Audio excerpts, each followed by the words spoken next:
So मैले चाहिँ black ब्याकग्राउन्डमा भिडियोजहरु बनाइराखेको हुन्छु र धेरै जनाले सोध्नुहुन्छ ब्ल्याक ब्याकग्राउन्ड कसरी बनाउने भनेर। सो आज चाहिँ म हजुरलाई चाहिँ तीनटा वे भन्छु जसबाट चाहिँ हजुरले ब्ल्याक ब्याकग्राउन्ड बनाउन सक्नुहुन्छ एकदम इजिली। पहिला पहिला मैले ट्युटोरियल हाल्दाखेरि चाहिँ एउटा मात्र तरिका सिकाएको थिएँ। सो आज यसमा म तीनटा तरिका सिकाउँछु। एउटै भिडियोलाई मैले तीन तरिकाले एडिट गरेर हजुरलाई देखाउँछु र कुन तरिका हजुरलाई मन पर्छ त्यही तरिका युज गरेर चाहिँ हजुरले आफ्नो भिडियो एडिट गर्न सक्नुहुन्छ। सो यो भिडियो हजुरलाई कस्तो लाग्छ एक लाइक गरेर मेरो च्यानललाई सब्स्क्राइब गर्न नबिर्सिनु होला।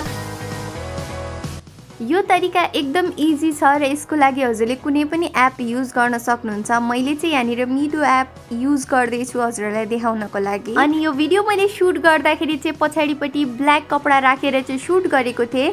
अब मैले यसलाई एकदम इजिली एडिट गरेर देखाउँछु। मैले ब्ल्याक ब्याकग्राउन्डहरु यसरी बनाउने गरेको छु। सो हजुरले चाहिँ तलपट्टि टोनिङ भन्ने अप्सन देख्नुहुन्छ, त्यसरी स्क्रल गर्दै जाँदाखेरि हजुरले त्यहाँनिर स्याडो भन्ने अप्सन देख्नुहुन्छ, त्यसलाई चाहिँ हजुरले पुरै कम गरिदिनु होला र यो अप्सन हजुरले सबै एपमा भेट्न सक्नुहुन्छ। कुनैमा फिल्टरको अप्सनमा हुन्छ, एडजस्टको अप्सनमा हुन्छ। अब यसरी मैले स्याडो कम गर्ने बित्तिकै हजुरले डिफरेन्स यहाँनिर देख्न सक्नुहुन्छ बिफोर एन्ड आफ्टर। त्यसपछि चाहिँ मैले राम्रोसँग यो भिडियोलाई हेर्छु र अझ हल्का यसमा ब्ल्याक बनाउन बाँकी छ। सो त्यसको लागि हजुरले कन्ट्रास्टलाई हल्का बढाउने बित्तिकै पछाडिको ब्याकग्राउन्ड अझ ब्ल्याक हुन्छ। यो तरिका एकदम इजी छ र हजुरहरूले हल्का टाढा बसेर सुट गरेको भिडियोजहरुमा चाहिँ हजुरले दुईचोटि यही प्रोसेस दोहोऱ्याउनु पर्ने हुन्छ। अब ब्याकग्राउन्ड ब्ल्याक भइसकेपछि चाहिँ मैले अब यसलाई कलर ग्रेडिङ गर्छु हल्का। हजुरले यही एपबाट कलर ग्रेडिङ गर्न सक्नुहुन्छ र अलिकति कलर ग्रेडिङ गर्ने बित्तिकै माथिबाट हजुरले सेभ गर्न सक्नुहुन्छ। अब सेकेन्ड तरिकामा मैले युज गर्दैछु अलाइट मोसन। हजुरलाई त थाहा नै छ र हजुरले यो एप युज गर्नु भएको छैन भने हजुरलाई सुरुमा अलिकति डिफिकल्ट हुन्छ। सो तलपट्टि प्लसको आइकनमा क्लिक गरेर क्रिएट प्रोजेक्टमा क्लिक गर्छु र तलपट्टि फेरि प्लसको आइकनमा क्लिक गरेर मिडियाबाट त्यही भिडियोलाई सेलेक्ट गर्छु र मैले यसबाट यो भिडियोलाई एडिट गरेर देखाउँछु। यहाँबाट चाहिँ ब्ल्याक ब्याकग्राउन्ड कस्तो हुन्छ हजुरले लास्टसम्म हेर्नु होला।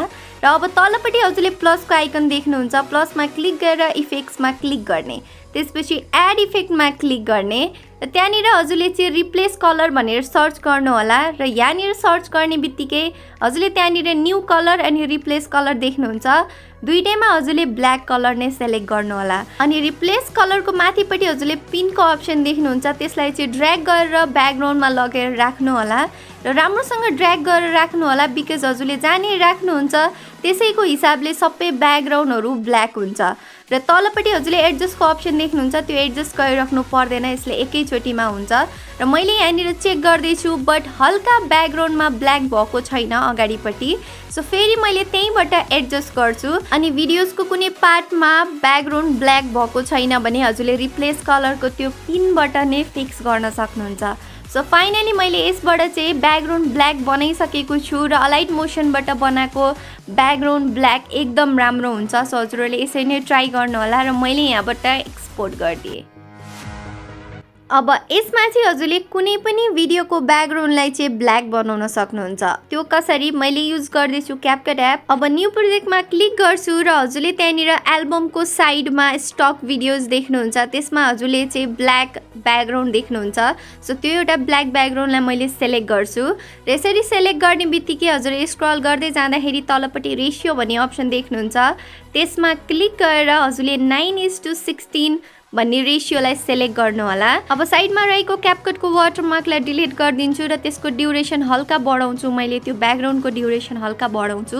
त्यसपछि चाहिँ ब्याक आउँछु र हजुरले तलपट्टि ओभरलेको अप्सनमा क्लिक गर्नु होला र ओभरलेको अप्सनमा क्लिक गर्ने बित्तिकै एड ओभरलेबाट चाहिँ त्यही भिडियोलाई सेलेक्ट गर्छु मैले चाहिँ। हजुरले कुनै एउटा भिडियो सेलेक्ट गर्न सक्नुहुन्छ र यसरी भिडियो सेलेक्ट गरेर चाहिँ त्यसलाई एडजस्ट गर्छु र हजुरले स्क्रल गर्दै जाँदाखेरि त्यहाँनिर कटआउटमा चाहिँ रिमुभ ब्याकग्राउन्ड भन्ने अप्सन देख्नुहुन्छ।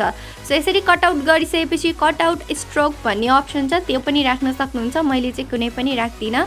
यसरी ब्याकग्राउन्डलाई चाहिँ मैले रिमुभ हुन दिन्छु। ब्याकग्राउन्ड रिमुभ भइसकेपछि अझै यसमा हल्का एडजस्ट गर्नुपर्ने हुन्छ। ब्याकग्राउन्ड रिमुभ हुँदा एकदम पर्फेक्ट देखिएको छ। हल्का मेरो पछाडि लाइट भएको हुनाले चाहिँ त्यो त्यस्तो देखिएको हो, बट हजुरहरूले अरू भिडियो राम्रोसँग एड गर्नुभयो भने यस्तो देखिँदैन। र रहेको जति माथिको ब्याकग्राउन्ड छ त्यसलाई पनि मैले स्प्लिट गरेर डिलिट गरिदिन्छु। अब म ब्याक आउँछु र माथिको जुन ओभरले छ त्यसलाई सेलेक्ट गर्छु र स्क्रल गर्दै जाँदाखेरि हजुरले त्यहाँनिर एडजस्ट भन्ने अप्सन देख्नुहुन्छ। त्यसमा क्लिक गरेर म हल्का स्क्रल गर्छु र हजुरले त्यहाँनिर हाइलाइट अनि स्याडो देख्नुहुन्छ। हल्का मैले हाइलाइटमा क्लिक गरेर हाइलाइटलाई हल्का कम गर्छु अनि स्याडोलाई पनि हल्का एडजस्ट गर्छु। हजुरहरूले पनि यसरी नै एडजस्ट गर्नु होला अनि बल्ल हजुरको ब्याकग्राउन्ड र भिडियो सेम नै देखिन्छ। र यसरी नै हजुरले एडजस्ट गरिसकेपछि हजुरले यहाँनिर देख्न सक्नुहुन्छ मेरो चाहिँ भिडियो रेडी भइसकेको छ। हजुरले यसरी नै कुनै पनि भिडियोलाई चाहिँ एडिट गरेर त्यो भिडियोको ब्याकग्राउन्ड ब्ल्याक बनाउन सक्नुहुन्छ। तर हजुरको भिडियोको क्वालिटी, लाइटिङ अनि प्लस ब्याकग्राउन्ड त्यस्तै हुनु पऱ्यो र हजुरले एडिट गरेर राम्रोसँग एडिट गरेर चाहिँ बनाउन सक्नुहुन्छ। र यो भिडियोलाई चाहिँ मैले यसरी नै एडिट गरेर सेभ गरिदिन्छु। आई होप हजुरले यो भिडियो हेरिसकेपछि हजुरलाई थाहा भयो होला कि ब्ल्याक ब्याकग्राउन्ड कति तरिकाबाट बनाउन सकिन्छ र एकदम इजी पनि छ। सो हजुरहरूले ट्राई गर्नु होला। यो आइफोन एन्ड्रोइड दुइटैमा हुन्छ। सो आउने दिनमा यस्तै खालको नयाँ नयाँ भिडियोजहरू लिएर आउनेछु। तबसम्मको लागि भिडियोलाई लाइक गरेर मेरो च्यानललाई सब्सक्राइब गरेर जानु होला र गएर मेरो पुरानो भिडियोजहरू पनि हेर्नु होला। र मेरो च्यानलमा 100K हुन लागेको छ। सबैजनाले सब्सक्राइब गरिदिनु and thank you so much for watching. Bye guys.